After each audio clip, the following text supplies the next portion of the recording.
Hi, I'm Casey, and I have a crush on food. And today I have a crush on cheesy meatloaf with tomato sauce.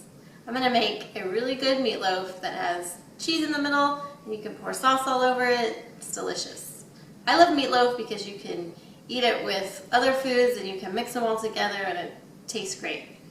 So, I already put all my ingredients in this big bowl, so start with a large bowl. I have 1.5 pounds of ground beef, and I suggest that you use an 80-20 or an 85-15 because you don't want your meatloaf to be dry.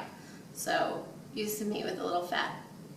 I have 1 cup of breadcrumbs, 1 egg, 1/3 cup of ketchup, a tablespoon of Worcestershire sauce, 1 teaspoon of hot sauce. I have 1 teaspoon of oregano, half a teaspoon of salt, half a teaspoon of pepper, and I think that's it. So I'm going to mix this up with my hands. You can find the full recipe at crushonfood.com.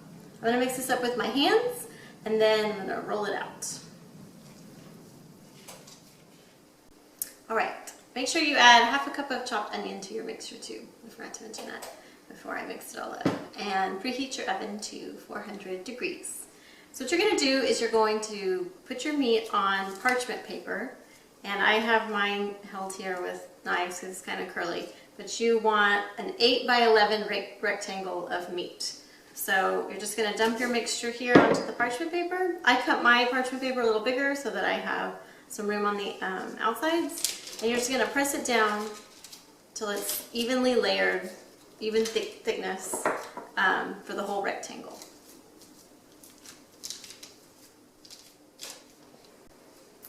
So I patted my meat out, and you're going to take 1 1/3 cup of shredded cheddar cheese and put it on your meat. Leave a border around the edge, small border. And then you're going to roll it like a jelly roll, which is kind of fun. So, you know, your meat might break a little bit. It might not be perfect, but that's okay. So you're going to take one end. I usually pick up the parchment paper and then kind of like peel it away and gently push the meat off. So just do it gently, take your time. The great thing about this meat is it's like Play-Doh, you know, you can just mush it back together. So kind of manipulate it until a roll.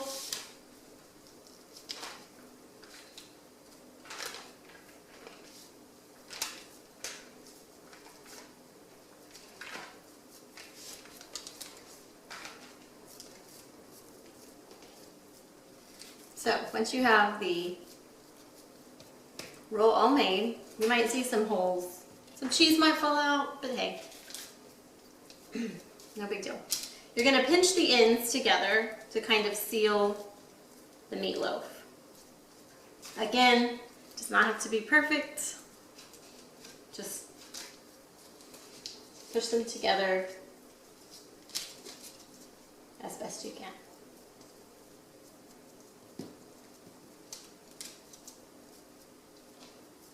You've got a meat jelly roll there, and gently, again, after all of that hard work, pick it up and put it in your meatloaf pan. The meatloaf pan is like a loaf pan. It's like 2 loaf pans, but the one fits inside the other, and it has holes, so when the fat drips, it drips into the other pan. So a meatloaf pan's kind of great. And you are going to cook this for about 50 minutes, but with meatloaf you want to make sure it's cooked all the way through. So a thermometer is a good idea. You want the very middle of the meatloaf to be 140 degrees. I'm going to stick my meatloaf in the oven, and then we'll start the tomato sauce.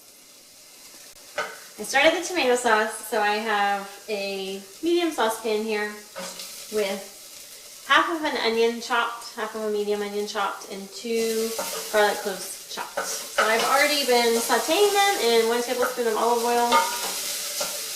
Heat the pan up to like a medium heat, put the olive oil in, put your garlic and onion in. And now I'm going to add the tomatoes. So I have 1.5 28-ounce cans of whole plum tomatoes here.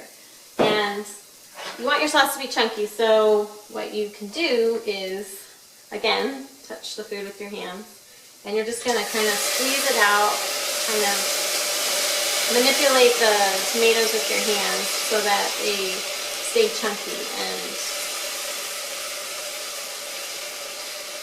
so it's fun but messy.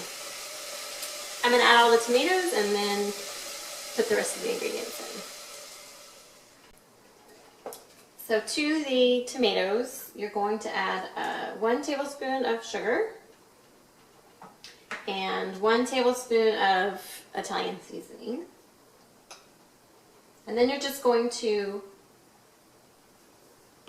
bring it to a boil and then turn the heat down to simmer and let it simmer for a while, like an hour. As long as your meatloaf is in the oven. There's no right or wrong. You don't have to let it simmer for exactly an hour. It will taste good if it's not that long. But you can see it has a really nice chunky texture, which is what you want. And make sure you put some of that liquid from the can in there too. All right, everything's cooking.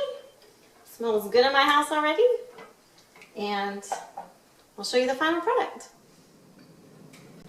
Dinner is done. My meatloaf looks great.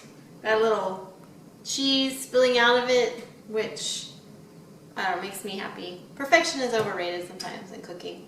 So, and my tomato sauce is nice and chunky. Once it's done, you can season it with salt and pepper to your liking.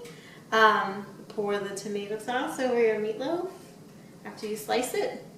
I'm going to put all of this on a plate with some mashed potatoes, and it's going to be delicious. I hope you try my cheesy meatloaf with tomato sauce and you love it.